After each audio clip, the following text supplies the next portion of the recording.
Alors, Monsieur Paulin Lomena. C'est bien moi, oui. Vous êtes secrétaire général adjoint de la Pareco. Tout à fait. Oui. Oui. Alors, vous nous arrivez ce soir, en fait, depuis hier, directement d'Europe. Exactement. Précisément du Congo. Non, je viens d'Europe parce que je suis résident en République d'Irlande.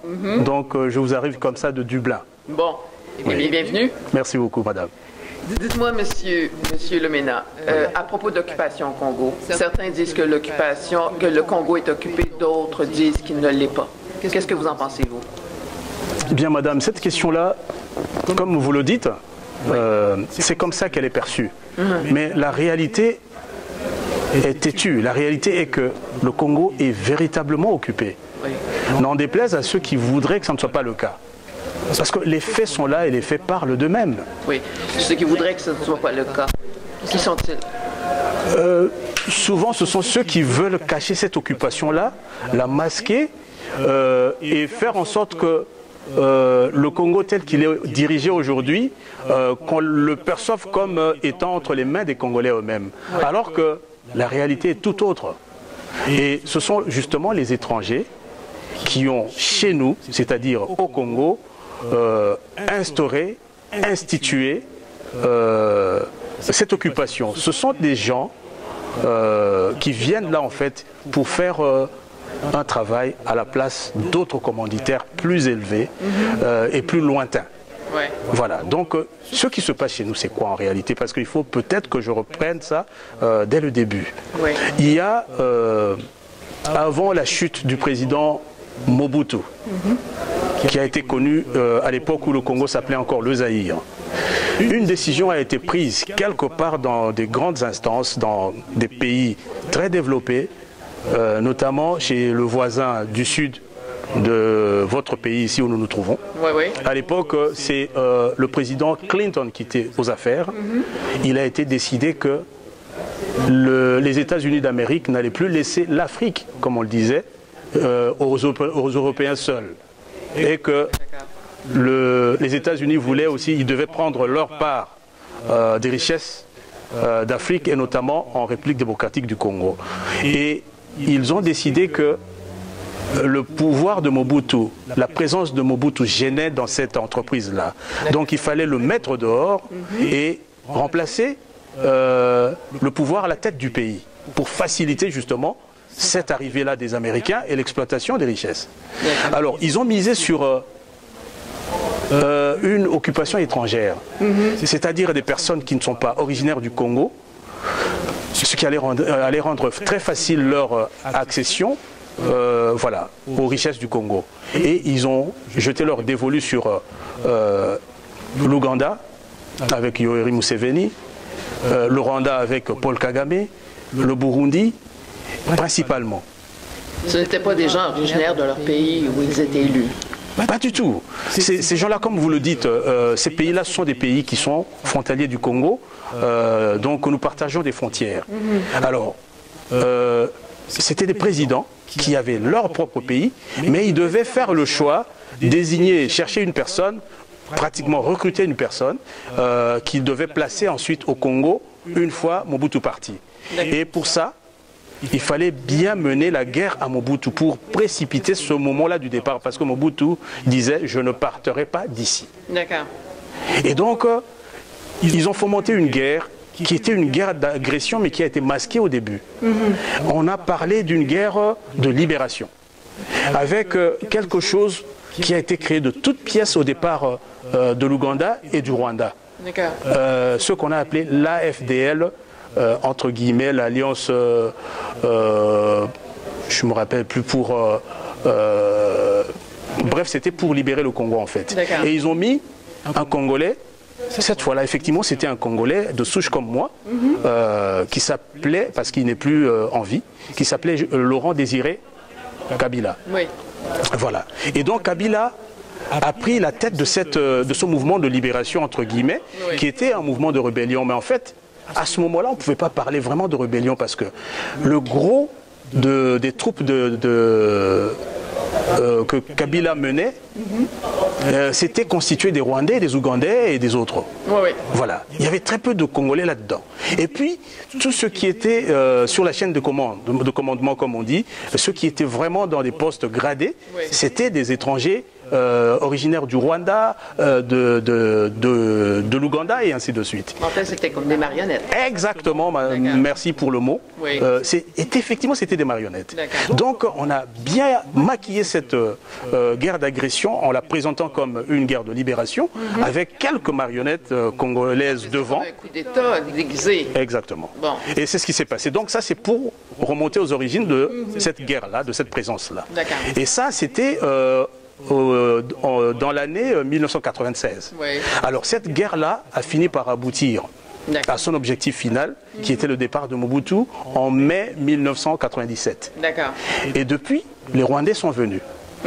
Ils se sont installés chez nous parce que ce qu'on a vu dès le départ, c'est que toutes les institutions du Congo étaient noyautées par ces Rwandais. Donc ils ont tout pris.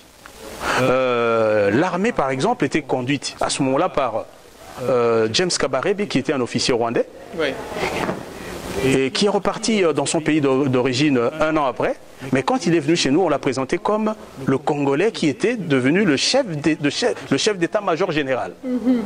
Et finalement, Laurent Désiré Kabila, le président marionnette, ayant compris que la dynamique interne ne voulait pas que ces Rwandais-là se pérennisent chez nous, il a dit il va falloir alors me saisir de cette opportunité parce que le peuple ne veut pas de cette présence-là.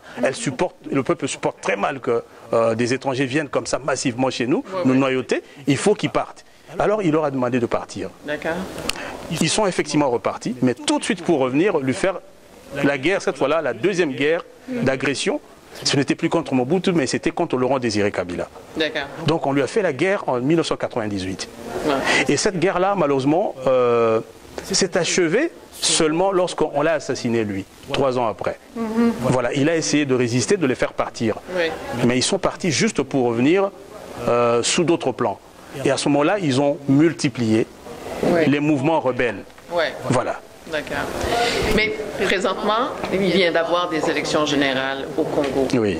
Est-ce que ça va bien maintenant au Congo, M. Lemena? Pas du tout, madame, parce que, en fait, en remontant un peu plus loin pour essayer de vous parler de l'occupation, d'où elle venait, j'ai omis de compléter en fait mon argumentaire parce que je devais aussi vous parler de ce qui s'est passé après. Ce qui s'est passé après, c'est quoi? C'est qu'ils ont assassiné Laurent Désiré Kabila juste après cette guerre qu'il a essayé de faire de résistance contre cette occupation. Mais en 2001, on a fini par l'assassiner et pour le remplacer maintenant par un jeune homme qu'on lui avait collé vraiment entre les pattes, comme on dit, parce qu'on le préparait déjà pour une relève. Le faisant passer pour son dauphin. Exactement, pour son dauphin, et on lui a même donné son nom à lui. Donc, voilà. Donc, c'est celui qu'on a connu ensuite comme Joseph Kabila, qu'on a présenté comme le fils de Laurent Désiré Kabila. Alors que lui, c'est un officier rwandais, fils de... son papa s'appelait Kanambe. Christopher Kanambe, c'est le père de ce Laurent Désiré, de Joseph Kabila. Et lui-même, il s'appelle Hippolyte Kanambe. Voilà. Mais on l'a présenté comme un Congolais. Et malheureusement, et c'est ça peut-être une chose qu'il va falloir un jour qu'on nous explique, on a tout fait pour présenter au peuple du Congo ce nouveau venu là comme étant vraiment une chance, une opportunité pour le Congo pour démocratiser le pays, pour le moderniser, pour le développer. Voilà. Et ça, c'était malheureusement avec l'appui, pas seulement des États-Unis, mais l'appui surtout de l'Europe aussi, qui était derrière. Bon, donc ça aurait été orchestré par ces deux instances-là. Tout à fait, principalement. Voilà, donc on nous a mis à la tête, en remplacement de Laurent Désiré Kabila, un autre soi-disant Kabila, Joseph celui-là, mais de son vrai nom, comme je le rappelais ici, Hippolyte Kanambe, pour que lui parachève le travail que l'autre avait accepté de faire, mais qui n'a pas voulu continuer, sous la pression du peuple qu'il avait retrouvé localement après plusieurs années. Donc lui, il a alors accompli cette tâche-là de manière la plus fidèle possible. Donc de 2001 jusqu'en 2019, parce qu'il vient de partir seulement à peine, il y a quelques semaines, ce monsieur a méticuleusement mis en place le plan qui venait derrière cette histoire d'occupation. Parce que, qu'est-ce que ça vise, cette occupation-là? Ça vise la partition du Congo. Ici, dans quelques officines dans ces pays-ci, notamment aux États-Unis, mais en Europe aussi, on dit que le Congo est trop grand. Ses richesses sont énormes.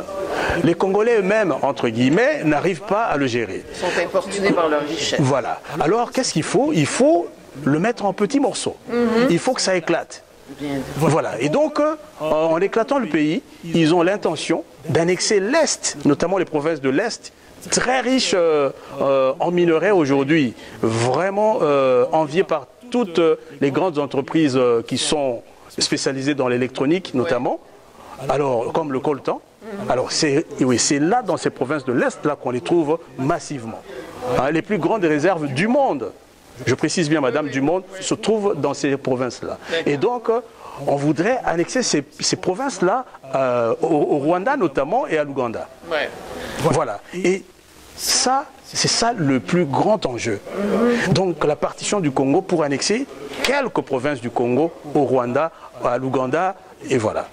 Et ça, c'est une chose que les Congolais n'accepteront pas. Et ils ont eu l'occasion, en tout cas, de le dire. Ils ont eu l'occasion de le dire, et de la manière la plus tranchée, parce que le peuple, et en particulier le peuple de ces provinces-là, qui habitent ces provinces-là de l'Est, en tout cas nos compatriotes, sont les plus résistants de tous les autres Congolais vis-à-vis de cette occupation-là. Parce que s'ils avaient cédé, leur province serait déjà partie.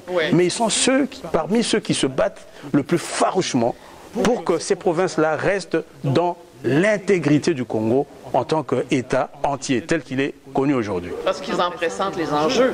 Exactement. Les enjeux économiques avec le coltan. Tout à fait. Et non seulement ça, parce qu'ils connaissent aussi ces peuples-là qui habitent les autres pays. Parce que là-bas, apparemment, il y a eu une hiérarchie de tribus, de peuples. Alors, ils ne savent pas trop quelle place ils vont occuper, mais certainement pas la plus élevée. Alors, exactement. Ils refusent justement cette situation, cet état de choses. Voilà pourquoi ils se battent, et nous, avec eux. Parce que nous ne sommes pas de ceux qui ont baissé les bras au pays, qui acceptent de rentrer dans ce jeu-là malsain, alors que nos propres frères et sœurs sont les victimes premières de cette histoire-là. Eux, à Kinshasa notamment, ils sont enivrés par le pouvoir, ils sont là dans la jouissance tout simplement des biens, et ils ne regardent pas cette chose-là, alors que une fois que cette partition-là du Congo a supposé qu'elle soit acquise aujourd'hui, alors que c'est cette même partition qui peut aujourd'hui se retourner contre eux et peut-être même leur faire perdre ceux qu'aujourd'hui ils sont en train de profiter, notamment, voilà, parce que le pouvoir, c'est ce qui fait qu'ils soient aujourd'hui considérés et qu'ils jouissent de ces richesses-là. Une fois les provinces où les richesses sont parties, ben, il n'y en aura plus. Ben voilà, ils vont se retrouver sans rien. Et ils ne seront pas plus protégés. Non plus. Non plus. Et donc, nous sommes devant cette situation-là, en fait. Et nous, ici, nous sommes un mouvement...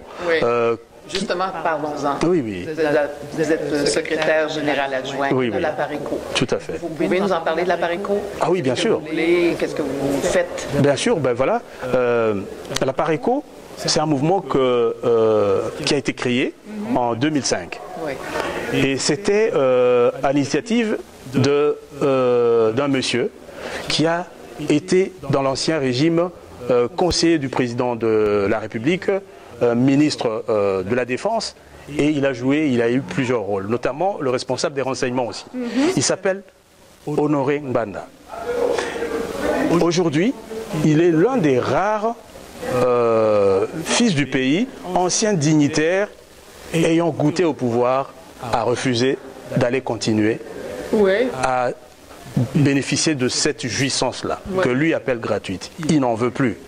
Et ça étonne les autres, parce que tous ceux qui étaient avec lui sont tous rentrés. Ils sont devenus qui conseillers de Kabila, qui ministres et ainsi de suite.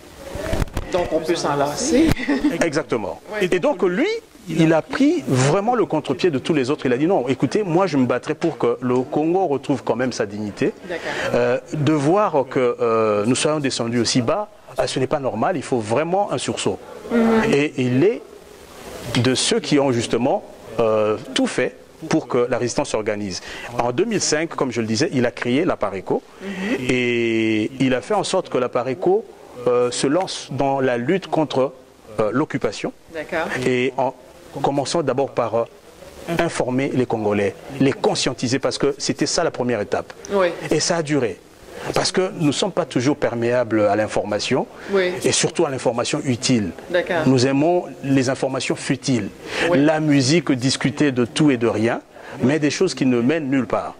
Alors, mais évidemment, depuis le temps où il y a le début de l'occupation, les générations ont passé. Est-ce que vous pouvez dire qu'aujourd'hui, les jeunes Congolais seraient prêts à entendre cette vérité-là? Ce discours-là, je le pense, oui, tout à fait. J'en suis même convaincu parce que c'est ce que nous avons vu. En fait, cette occupation, comme vous le rappelez si bien, elle dure depuis maintenant plus de décennies, 2 décennies j'allais dire. Parce que l'occupation, comme je le rappelais, a commencé en 1996. Ça fait 23 ans que ça dure. Et c'est quand même beaucoup. Voilà. Et les jeunes qui sont nés dans ces années-là sont dans la vingtaine aujourd'hui, c'est des jeunes adultes. Et ils commencent à comprendre le discours. Et ils commencent à se lever. Et beaucoup nous rejoignent. Ils comprennent les enjeux économiques. Ils comprennent les enjeux économiques. Ils comprennent aussi la question de survie. De la survie de leur propre pays et de leur survie à eux en tant que peuple. Parce que si le Congo s'éclatait, qui sait ce qu'il en adviendrait? Vous voyez ce que est devenu l'ex-Yougoslavie au jour d'aujourd'hui. On parle de la Croatie, de la Bosnie, de la Serbie et tout cela. Mais le Yougoslave, ce peuple fier qu'on connaissait, il n'existe plus. C'est ce qui risque de se passer pour le Congo. Mais ce n'est pas quelque chose d'enchantant. Ce n'est pas normal et les jeunes comprennent. Les jeunes comprennent parce que nous ne voulons pas disparaître comme peuple. Nous voulons rester congolais. Nous ne voulons pas rester, devenir Kinois pour ceux qui habitent Kinshasa, Kassaïens pour ceux qui habitent le Kasaï, Équatoriens pour ceux qui sont dans l'Équateur. Non, nous voulons rester Congolais tels que nous sommes aujourd'hui. Et les Congolais, on les compte dans toutes les provinces du Congo connues aujourd'hui. Dans sa totalité. Voilà. Donc c'est ça le grand enjeu. Ils sont attachés au territoire. Absolument. Et il y a beaucoup de jeunes autour du monde qui sont plutôt globalisants, si je peux dire. Oui. Mais le problème, c'est-à-dire que pour penser d'abord à la globalisation, il faut penser d'abord à la spécificité de son pays. On est dans un monde globalisé que parce qu'il y a beaucoup de pays qui acceptent maintenant de se fédérer. Parce qu'il y a beaucoup de jeunes qui occultent leur pays pour la globalisation. Ah ben ça, c'est peut-être un danger qui nous guette, mais je crois que... Donc des téléphones cellulaires, oui, je vais vous dire. Je vais vous dire, parce que moi, en même temps, je constate un autre phénomène qui est en train de se produire aussi. Remarquez sur le plan politique et économique aussi, et social. Vous verrez qu'ils sont peut-être 2 mouvements inversés, mais qui sont en train de se dérouler en même temps. Aujourd'hui, nous assistons aussi au retour des nationalismes. Avec Trump qui n'est pas loin, juste à côté ici. Make America Great Again. Voilà, America First. Mais le problème, il se trouve que c'est lui maintenant le président des États-Unis. Il fait tout pour que ce discours-là passe. D'abord, c'est le discours le plus entendu, même si d'autres y résistent. Mais ce n'est pas seulement qu'aux États-Unis. En Europe, là-bas, il y a une montée énorme de ce phénomène aussi. De populisme.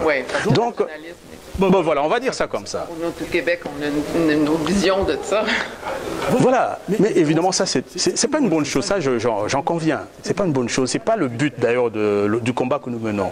Nous ne cherchons pas à nous enfermer, ce n'est pas ça. Le problème, c'est que nous voulons, malgré tout, quand même, garder notre pays en un bloc. Nous ne voulons pas de ce morcellement. Si ça devait être l'initiative des Congolais eux-mêmes, nous le ferions. Mais il ne faut pas que ça soit décidé par d'autres à notre place. Or, au jour d'aujourd'hui, le Congolais, ce n'est pas ça sa préoccupation. Parce que nous avons connu il y a 50 ans cette partition-là. Nous avons failli perdre le Congo. Rappelez-vous de la période Lumumba et ainsi de suite. Voilà. Donc, Ça a été orchestré par la Belgique, l'ancienne puissance coloniale et colonisatrice. Ouais. Voyant qu'elle perdait la main sur le Congo, qu'est-ce qu'elle a fait? Elle a tout fait pour commencer à fomenter des mouvements de rébellion un peu partout, notamment la rébellion katangaise avec Moïse Tshombe. Parce qu'elle voulait absolument garder la main sur la province où il y avait à l'époque le plus de minerais répertoriés, et en particulier le cuivre, le cobalt, l'uranium et tout cela.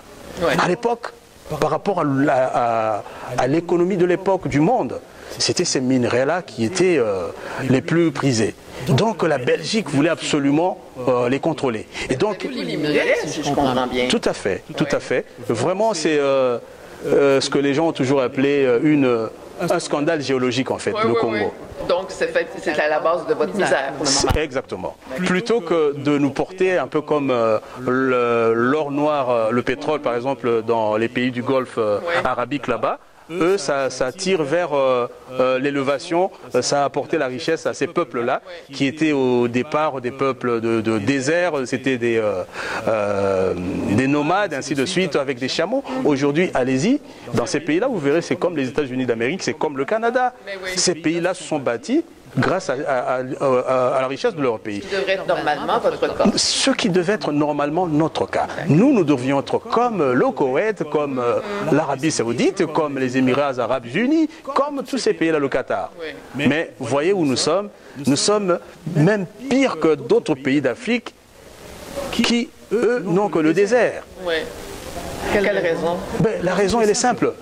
Les prédateurs, malheureusement, voilà, ils veulent tout prendre et je dirais même pas à peu de frais, ils veulent tout prendre gratuitement parce qu'ils ont trouvé la porte béante et ça faire leurs affaires.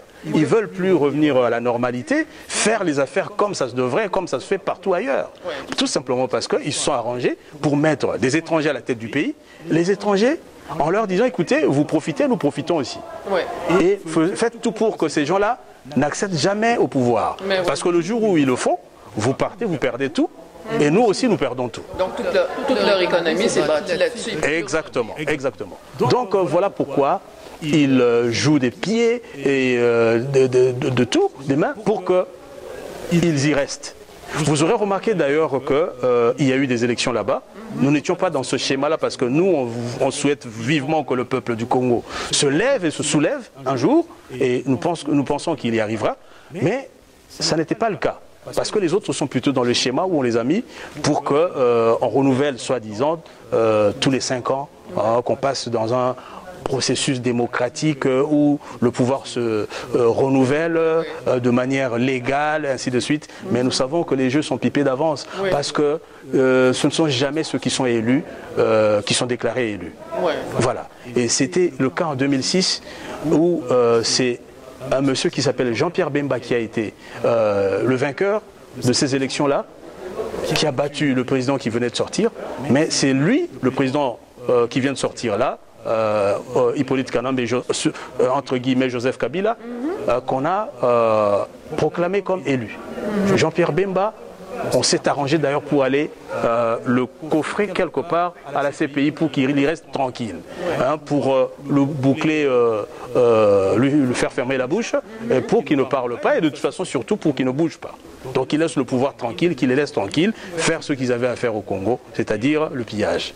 Et en 2011, c'était la même chose avec Étienne Tshisekedi qui avait gagné les élections haut la main, mais à qui on n'a pas voulu donner le pouvoir. Il s'est battu pour essayer de récupérer ce qu'ils appelaient, et lui il appelait à l'époque l'impérium, c'est-à-dire que le peuple fasse tout pour que lui, il arrive à administrer ce pays-là. Il n'y est pas parvenu. Il est décédé d'ailleurs depuis 2 ans. Et cette fois encore, c'était pareil. Celui qui a été véritablement le vainqueur avec l'appui du peuple, c'est là où d'ailleurs nous avons vu l'illustration de ce que je vous disais, que le peuple s'est réveillé, que le peuple a compris finalement les enjeux. Donc là, à nouveau, le même scénario, on prend celui qui était le plus, enfin vraiment le perdant, et c'est lui qu'on a proclamé vainqueur, tout simplement pour que lui, parce qu'il venait de faire un compromis avec eux, il venait de signer des accords pour qu'on le mette là, mais que lui laisse tout vraiment intact, qu'il ne touche pas au système de Kabila, Donc tout ce qu'ils ont fait, c'est quoi? C'est que Kabila seul s'est effacé. En fait, il a juste quitté le devant de la scène pour se tapir dans l'ombre, tout en étant là. Mais toute la structure, tout le reste est resté en place. C'est-à-dire, voilà, ces équipes... Exactement. Donc ces équipes sont là et il a fait pire. Il a fait en sorte que de bien noyauter, verrouiller le système en renforçant en fait son emprise. Donc il a fait élire au niveau des provinces que des gens à sa cause, qui sont à ses bottes. Il s'est donné une majorité confortable au Parlement, plus de 350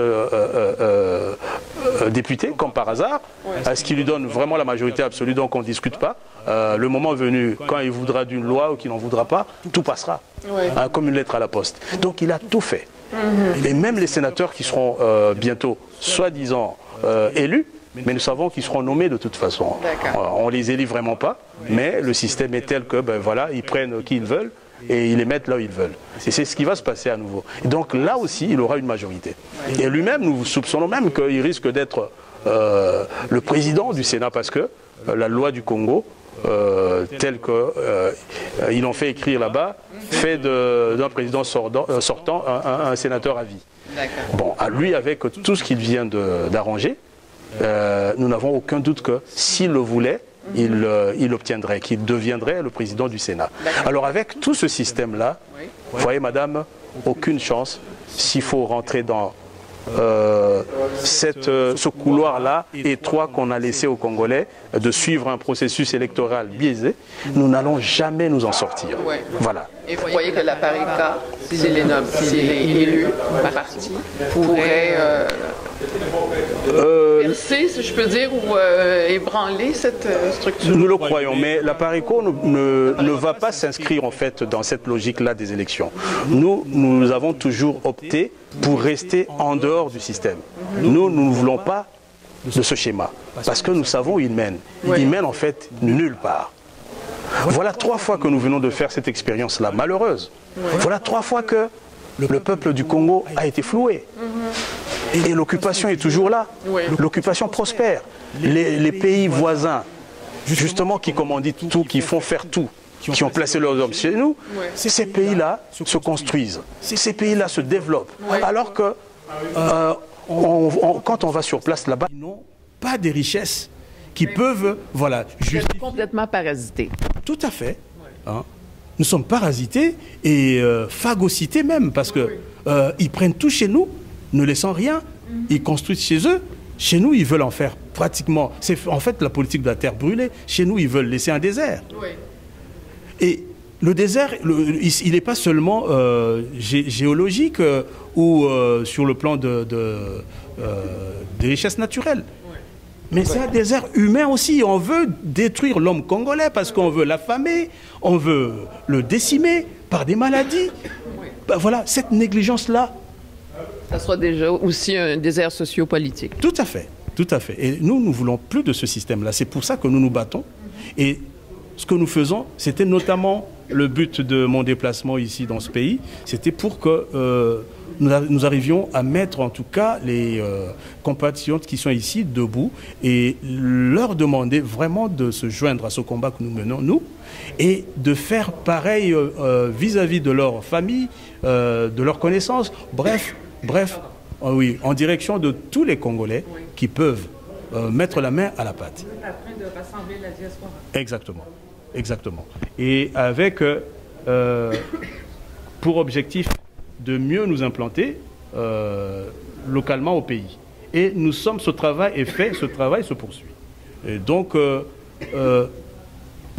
que nous faisons là, c'est ce travail que nous avions déjà commencé, et que nous devons poursuivre, parce que nous avons vu que le peuple, enfin, a compris, et il y a du répondant. Quand quelque chose leur est demandé, ils sont là, ils réagissent. Maintenant, quand ils doivent manifester un mécontentement, ils le font savoir. Ils ne le cachent plus. Voilà. Et donc, à l'Est, par exemple, c'est là où nous avons le plus d'adhérents. Dans les provinces de l'Est. Parce qu'eux sont directement, en tout cas, ceux qui habitent dans ces contrées-là, c'est eux qui subissent en fait les premiers méfaits de cette opposition, de cette occupation. Parce que ce sont leurs villages qu'on vient incendier. Ce sont leurs populations qu'on vient massacrer. Les gens meurent à Beni tous les jours. Un des comptes macabres que nous faisons vraiment au quotidien. Aujourd'hui, si vous vous en donnez la peine, il suffit d'aller suivre l'actualité du Congo. Tapez Beni, tous les jours, vous verrez. Il y en a toujours une bonne dizaine qu'on a égorgées. Et voilà. Et c'est toujours des morts vraiment atroces. Et c'est fait à dessein, c'est pour terroriser en fait. Voilà. C'est pour que les peuples, les gens prennent peur et qu'ils quittent leur contrée. Et le but c'est ça, c'est pour que derrière ils viennent exploiter ces champs-là. Parce que tout cet espace-là a un sous-sol riche en minerais. Alors ils veulent absolument l'exploiter. Et donc la première chose c'est de faire partir les gens. Et c'est la manière qu'ils ont trouvée, la plus efficace. Les terroriser. Exact. Voilà, c'est ce qui se fait, mais nous y mettrons fin, j'en suis persuadé. En rassemblant, entre autres, des tactiques, toute la diaspora qui peut venir. Toute la diaspora, entre autres, mais c'est notamment aussi le travail que nous espérons voir, notamment la presse, faire aussi, parce que ce que je suis en train de vous dire là aujourd'hui, vous pouvez avoir l'opportunité, peut-être un jour, vous qui êtes ici, vous avez des personnes qui pèsent sur le travail des sénateurs notamment, enfin des politiciens en général, les ministres et tout cela. L'opinion nationale ici, l'opinion publique, nous savons qu'elle compte dans des pays civilisés, dans des pays organisés. Voilà. Ici, si le peuple canadien, les citoyens canadiens commencent à interpeller les dirigeants du Canada, je pense que ça peut être déjà un tournant. On ne sait pas combien de temps ça mettra certainement un temps, mais un jour viendra où, disons, les citoyens canadiens arriveront à faire inverser les choses notamment. Voilà, parce qu'à ce moment-là, leur voix aura été adoptée par ceux qui le représentent. Et ceux-là diront, écoutez, il nous faut une autre politique pour la République démocratique du Congo. Laisser la prédation perdurer, laisser les pillages des ressources tels que ça se fait maintenant, ce n'est pas acceptable. Parce que chez nous, si ça se faisait, ça ne serait pas accepté. Il ne faudrait pas qu'on accepte que ça arrive ailleurs. Nous travaillons ici dans la droiture, les lois sont respectées, ça ne nous empêche pas de nous enrichir. Vous parlez du Canada. Là, nous parlons du Canada. Ouais. Donc voilà, si on faisait... Justement, il y a une présence au Congo dans les mines, non? Le problème, c'est quoi? C'est que le Canada a une politique assez contrastée en ce qui concerne le Congo. En parlant purement politique, c'est un pays très discret, qu'on ne voit pas souvent et qui agit. Mais à côté de cela, et ça, cette action-là, le fait de ne pas trop s'ingérer dans les affaires congolaises et tout cela, c'est à la fois bénéfique quand les choses marchent correctement, mais à la fois, ça peut friser, donner l'impression qu'en fait, tout ce qui peut arriver aux Congolais, c'est l'affaire des Congolais. Y compris, même quand le peuple est en danger, le Canada n'agit pas. Et ça, nous le regrettons. Nous aimerions qu'il y ait une autre considération, une autre lecture à ce niveau-là. Parce que c'est ça, en fait, le rôle des pays amis aussi. C'est un grand pays, Canada. Exact. C'est pas très, comment je peux dire, multi-gros pays. On ne peut pas dire que l'ensemble des Canadiens vont se mettre ensemble. Tout à fait. Tout à fait. Le Canada, il a un poids énorme. Ce n'est pas n'importe quel pays, comme vous le dites. Et nous le savons aussi. Donc le Canada, aujourd'hui, ici, il décidait de commencer à parler, comme d'autres nations commencent à le faire, en se mettant du côté du juste. Le juste, c'est le peuple. Parce que l'élite, on sait ce qu'elle est. L'élite voit ses intérêts et tous ceux qui peuvent leur donner des avantages, des richesses. L'élite peut composer avec, y compris le diable. Mais dans tout ça, quel est l'intérêt du peuple? C'est ça que nous demandons en fait aux partenaires qui veulent rester et coopérer de manière durable avec le Congo. Parce que le Congo ne restera pas toujours tel qu'il est aujourd'hui. Un jour, ça changera, les choses changeront au Congo. Et ceux qui bénéficieront d'une collaboration longue et fructueuse avec le Congo, ce sont des personnes aujourd'hui qui se montrent regardantes avec, disons, de la situation du Congo. Mais les gens qui regardent de manière un peu passive, qui laissent faire, un jour on risque de les assimiler à des personnes Dans une vision humaniste. Hein? Tout à fait, qui ont été en fait, hein, qui ont fait les affaires, qui ont laissé les affaires des bourreaux au Congo prospérer. Ah. Eh bien, moi, je ne souhaiterais pas voir le Congo être classé dans cette liste-là. Donc, nous espérons que ça changera, y compris au niveau de la classe politique ici, qu'on va commencer à regarder la situation du Congo un peu autrement, et que quand il sera question de se dresser contre une injustice, contre le Congo et son peuple, j'espère que ça sera fait. Il y a une question que vous m'avez posée et à laquelle je n'avais pas tellement bien répondu. Je crois que c'était la deuxième, je ne sais plus laquelle. C'est à propos de savoir si les élections avaient fait changer quelque chose. Voilà. Rien du tout, madame. Bon. Rien du tout. Avant ces élections, c'est comme après les élections. C'est exactement la même chose. Donc rien n'a changé. Après les élections, c'est comme avant les élections, j'allais dire. Oui, on a changé de façade.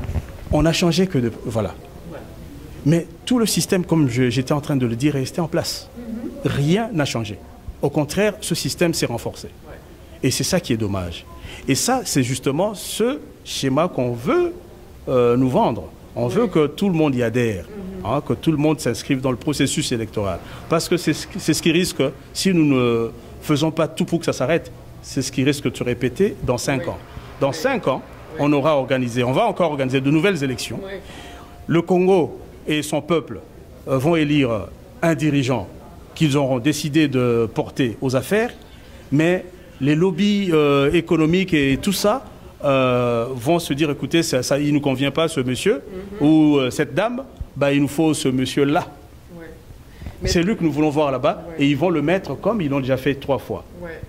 Mais est-ce qu'il n'y a pas un danger au fil du temps que ces parasites, si je peux dire, puissent vraiment se renforcer à un point tel que... C'est ça le grand danger. Et nous voulons tout faire pour éviter ce danger, parce que c'est là où nous allons. Parce que plus ça dure, plus ça s'enracine. Et plus ça s'enracine, plus il devient probable qu'ils arrivent à leur fin. Il devient probable que le Congo, effectivement, s'éclate. Vous voyez, aujourd'hui, ils commencent à travailler sur l'élément humain. Aujourd'hui, les comploteurs contre le Congo, en tout cas tous ces mafieux-là qui vont chercher les minerais chez nous, qui veulent que le système change, ne change pas, qu'il reste, ils sont en train de jouer maintenant sur la division entre Congolais. Aujourd'hui, on veut monter les gens de l'Est. Hier, c'est ce qu'on faisait. On présentait les gens de l'Est comme ne s'entendant pas avec les gens de l'Ouest, ce qui est archi faux. Mais ils usent de démagogie comme ils ont appris à le faire en Occident. Et cette fois-ci, d'ailleurs, ça a été vraiment, comment dire, une réplique donnée par le peuple contre ce mensonge-là. C'était pour dire, écoutez, vous vouliez montrer qu'en fait, à l'Est, on n'était pas d'accord avec nos frères de l'Ouest. C'est faux. Parce que dans les provinces de l'Est, ils ont massivement soutenu tous les candidats qui venaient de l'opposition, contre le candidat de pouvoir qui, lui, est originaire de l'Est. Je veux parler ici de Chadari pour que les choses soient claires pour ceux qui vont suivre. Chadari est de l'Est, d'une des provinces de l'Est. Donc logiquement, on aurait pu dire c'est son fief, donc il gagnerait facilement là-bas, il aurait un appui massif, entre guillemets, des gens de chez lui. Ce n'est pas ce qui s'est passé. Ce monsieur, on a déjà vu quand il passait là-bas pour sa campagne, les gens le lui disaient carrément, nous n'allons pas voter pour vous. Les gens lui chantaient en fait des chansons hostiles. Et ils l'ont démontré au cours des élections. D'ailleurs, sachant que ça allait se passer comme ça, vous savez ce qu'on a fait pour couper un peu, essayer de diminuer le nombre de votants, de voix qui devaient passer en tout cas à l'opposition. On a décidé que 2 provinces du Nord ne participent pas au vote. Oui. Tout simplement exclus du vote parce qu'ils étaient vraiment hostiles à ce monsieur. Mais on sait que, en tout cas, la majorité des voix, pour ne pas dire la totalité, allait être reportée sur les 2 candidats de l'opposition, Félix Tshisekedi et Martin Fayulu. Et non pas à Chadari. Voilà. Donc, ce peuple-là a quand même montré sa maturité. Et le fait qu'il n'en soit plus à suivre un peu comme il le faisait autrefois, sans réfléchir le mot d'ordre donné par les dirigeants, le fait qu'il soit arrivé à cette maturité-là, à faire ses choix à lui et à ne pas suivre les consignes, y compris les consignes, excusez-moi de le dire bête, ça nous rassure. ça nous redonne de l'espoir. Et là-bas, je peux vous dire que c'est de là d'ailleurs que nous recevons le plus grand nombre d'adhésions. Parce que les gens adhèrent maintenant massivement au mouvement, surtout depuis que les résultats des élections ont été connus et que ces élections-là n'ont pas donné au peuple ce qu'il attendait, c'est-à-dire le départ de ce régime. Oui. Les gens se retournent maintenant de ce côté, du côté de la résistance. Et c'est un motif de soulagement, oui. Tout à fait. Ce qui vous donne de l'espoir à la Périco. Exactement. Alors, M. Paulin Lomena, pardon. Alors, merci beaucoup pour cette entrevue. Je vous en prie, madame. Avec tout le plaisir. Merci. Merci.